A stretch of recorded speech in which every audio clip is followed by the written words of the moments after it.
Öksürük nedir, nasıl tedavi edilir? Evde tedavisi nasıl yapılır? Videoya geçmeden önce kanalımıza abone olmayı ve beğen butonuna basmayı unutmayın. Öksürük, solunum yollarının zararlı maddelerden temizlenmesi için vücudun gösterdiği bir savunma mekanizmasıdır. Genellikle gırtlak soluk borusu veya akciğerlerin tahrişi sonucu oluşur ve birçok hastalığın belirtisi olabilir. Öksürük, akut veya kronik olabilir. Akut öksürük genellikle 3 haftadan kısa sürede geçer ve soğuk algınlığı, grip veya bronşit gibi enfeksiyonlarla ilişkilidir. Kronik öksürük ise 8 haftadan uzun sürer ve astım, koa, kronik obstrüktif akciğer hastalığı veya gastroözofageal reflü gibi daha ciddi sağlık sorunlarının belirtisi olabilir.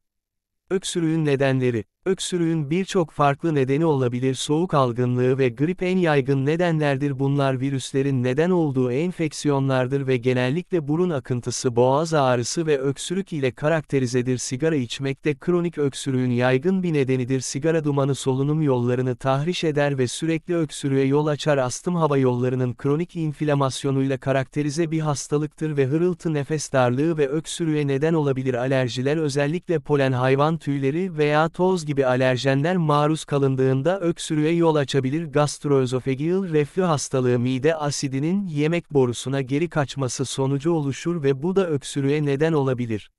Öksürüğün tedavisi. Öksürüğün tedavisi nedenine bağlı olarak değişir. Eğer öksürük bir enfeksiyon nedeniyle ortaya çıkmışsa, genellikle dinlenme, bol sıvı alımı ve öksürük şurupları gibi reçetesiz satılan ilaçlar önerilir. Sigara içenler için öksürüğün tedavisi sigarayı bırakmayı içerir. Sigara bırakma programları ve nikotin replasman tedavileri yardımcı olabilir. Astım nedeniyle oluşan öksürük, inhaler ilaçlar ve diğer bronkodilatör ilaçlarla tedavi edilir. Alerjilerden kaynaklanan öksürüğün tedavisi alerjenlerden kaçınmayı ve antihistaminik ilaçları içerir. Gastroözofageal reflü hastalığı nedeniyle oluşan öksürük, proton pompa inhibitörleri veya H2 reseptör antagonistleri gibi mide asidi baskılayıcı ilaçlarla tedavi edilir.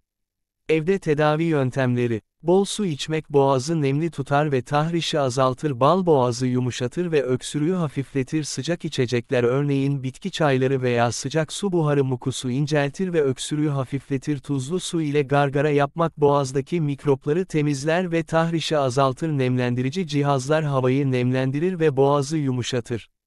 Öksürük yaygın bir semptomdur ve genellikle ciddi bir sağlık sorununun belirtisi değildir, ancak 3 haftadan uzun süren veya kanlı balgam, nefes darlığı ve göğüs ağrısı gibi diğer ciddi belirtilerle birlikte ortaya çıkan öksürük mutlaka bir doktora danışılmalıdır. Uygun tedavi ve bakım ile öksürük büyük ölçüde hafifletilebilir ve altta yatan nedenler tedavi edilebilir.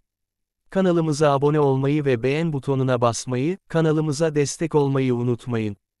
Sağlıklı günler dileriz.